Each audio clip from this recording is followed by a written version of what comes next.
Hey folks, welcome back to the channel. We're on the farm here in central Kentucky. Don't have the wireless mics today, guys, so I'll try to keep it as loud as I can, turn this up. Wireless mics are obviously the way to go, but in my world, when you're doing these on the fly, you're out on the farm, sometimes you have them, sometimes you don't, right? What we're going to talk about today, guys, hard to believe, we are August 1st, right? What I've got behind me, guys, is what we're going to start this video off talking about today, about what do we do. Let's start thinking about this fall food plotting program. What are you going to be planning? Where are you planning it? And some how-tos. So what you see behind us, guys, right here, this is actually John Comp's HD screening that you'll see that's planted up the face of it here that divides, kind of gives this food plot a buffer and some security coming into it to hunt the shot plot that I'll show you here behind me. This right next to it that adjoins it is actually planted into my whitetail driven summer south blend that I have through John at Northwoods Whitetails there. So as you can see, we're going to take you for a walk here, guys. As you can see, a lot of sorghum in here. A lot of clover is left. Yeah, we got some weeds. This is actually a first year. This was a plot extension. I've always had the food plot, kind of bring you back here. I've always had the food plot on that side of the hill, and we now put a shot plot in front of the new octagon here. Shot plot, there's an entrance right here into the shot plot, and food plot on that side and food plot on this side. That side has always been done. Excuse me, this plot is actually an extension for this year, but like you can see, our sorghums, milo sorghums, clovers, what's left of the beans, and the height of it here, just kind of a base off from John's Soil Builder, and with our twist to it to give it a little more summer food. So as you can see, guys, I'm 6'6", and a lot of the sorghum and stuff that we have planted in here in that summer builder is very tall.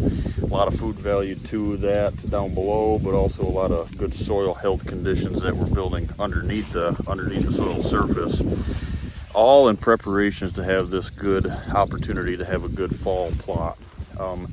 First thing we're going to talk about is this open soil prep. This time of the year, guys, I find a lot of folks, a lot of viewers that reach out, a lot of clients that I'm able to help throughout the fall start thinking about this, and the first thing that they're taught and that they want to do is this open soil prep that everybody thinks that we have to have. In other words, burning it all off, mowing, starting with this bare dirt stock such as this right here. I'm just the opposite, guys. When I see that open soil right there, I want it covered up. You know, the less soil that I have open going into this time of the year, the better. So what do you do, right? We all know that you need that good seed to soil contact, and probably one of my fails throughout the year is not enough seed to soil contact in the fall. So our spring planting is when we crimp, right? We seed, crimp, spray if you need to, and then you are left with an abundance of food like this, and you're left with a good soil building capabilities.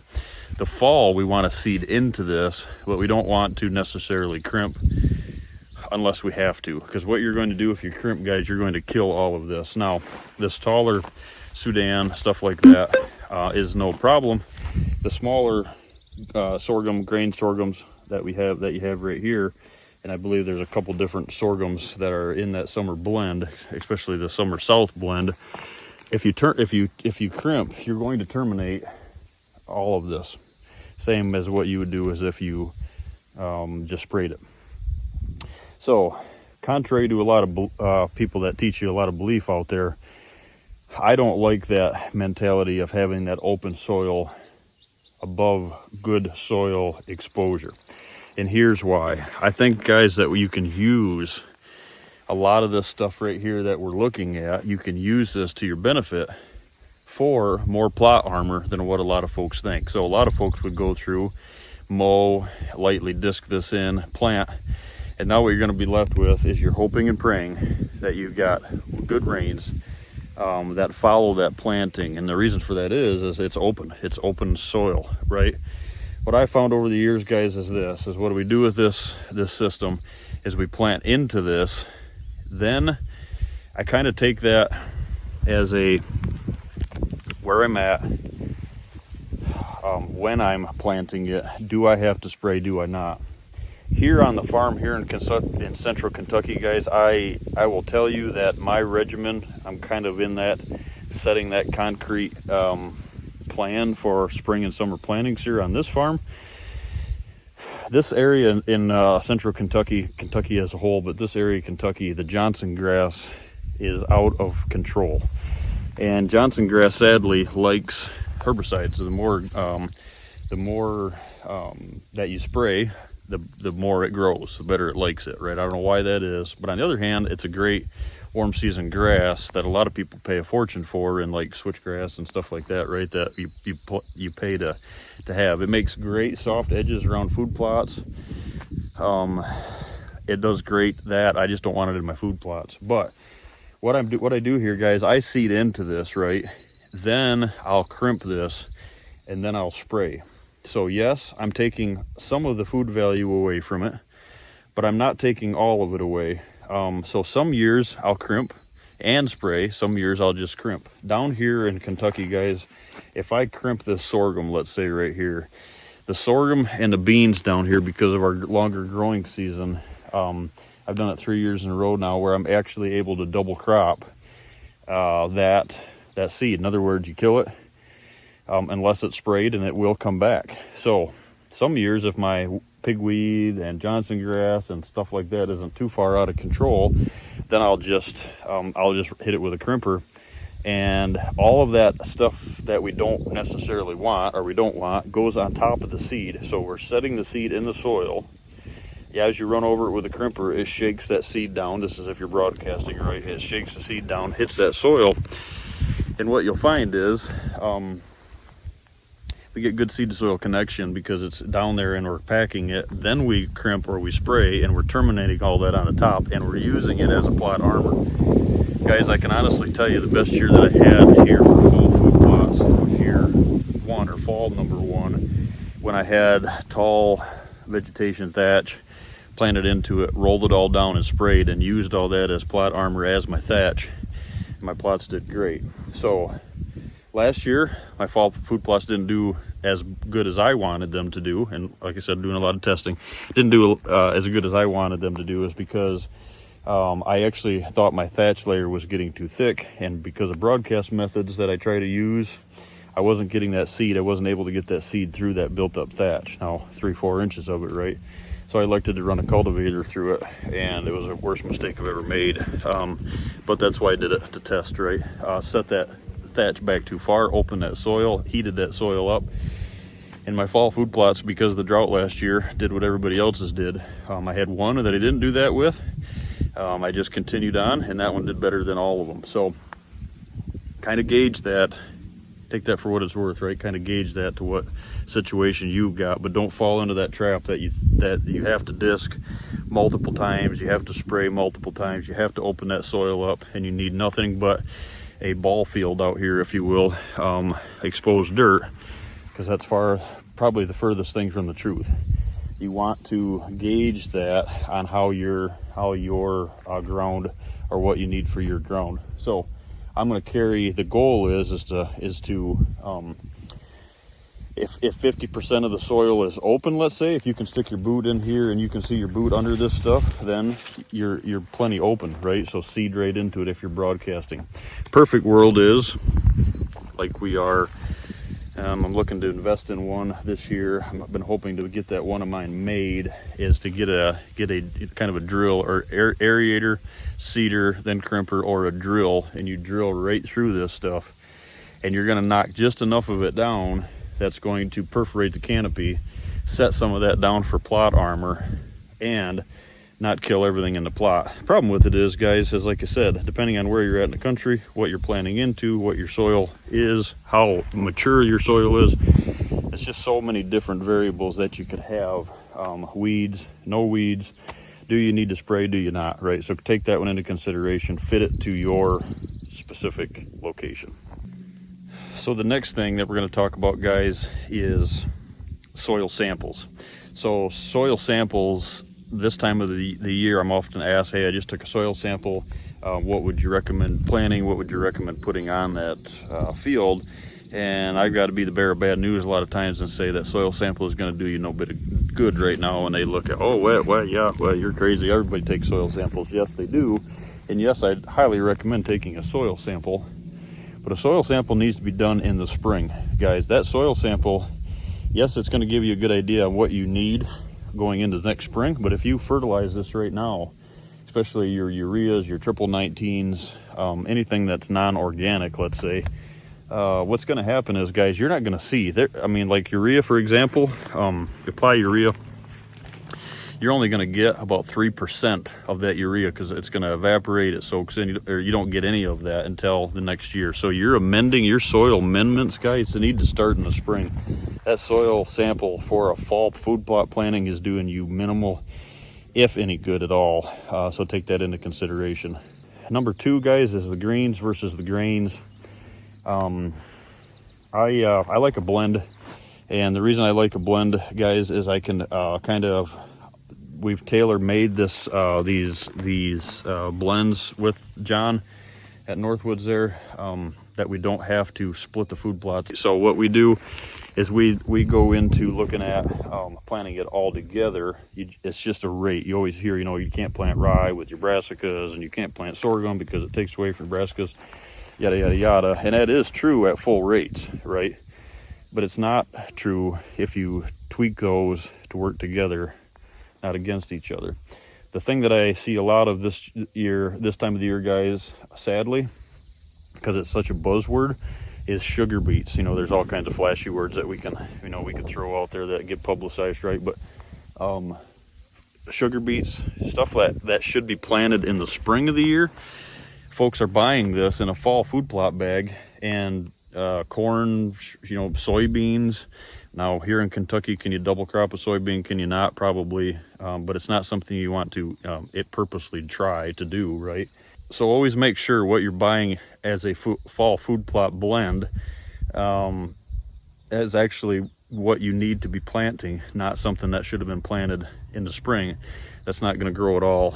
Sugar beets are, like I said, a perfect example. Have a long growing maturity time rate, calendar date to mature, and you don't have that when you're planting fall food plots. So don't get caught in that trap, guys. Don't waste money on that stuff.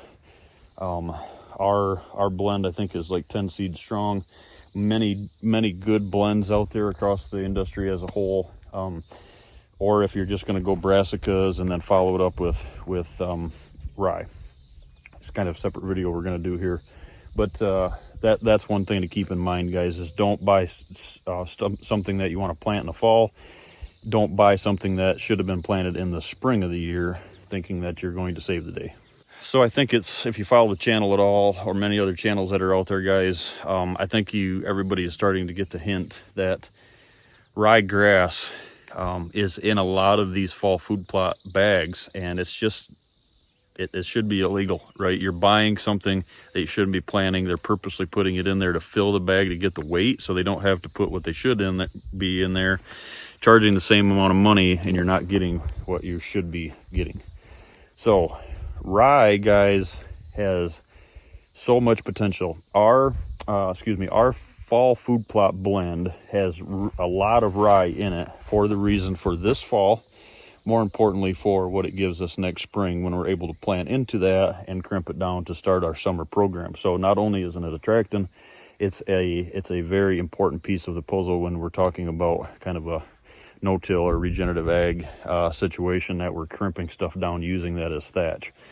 So ryegrass is not that situation. If you get a bag and you see ryegrass, it needs to be put back on the shelf and walk out and go get something that is actually, benefiting you, not hurting you or not hindering you.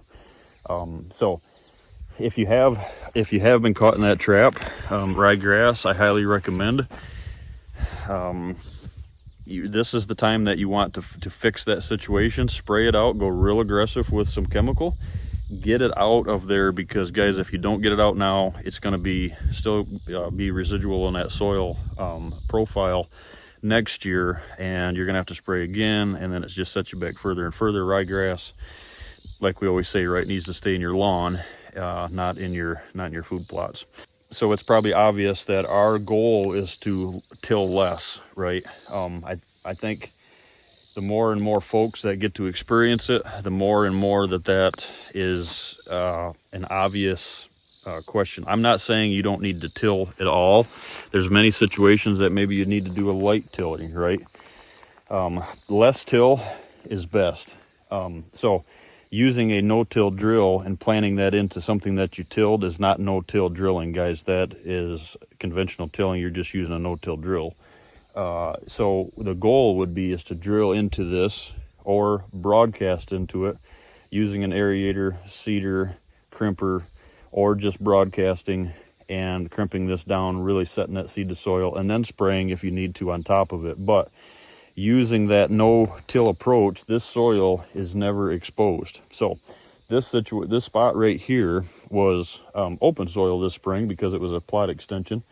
So we had a bunch of cleanup out here to do, mulch this area in, picked up all the sticks, obviously, and then went right to town, dissed it initially to clean it all up, and then seeded it. That's the only time that my food plots will ever be exposed to the sunlight, right, to open soil or being overheated.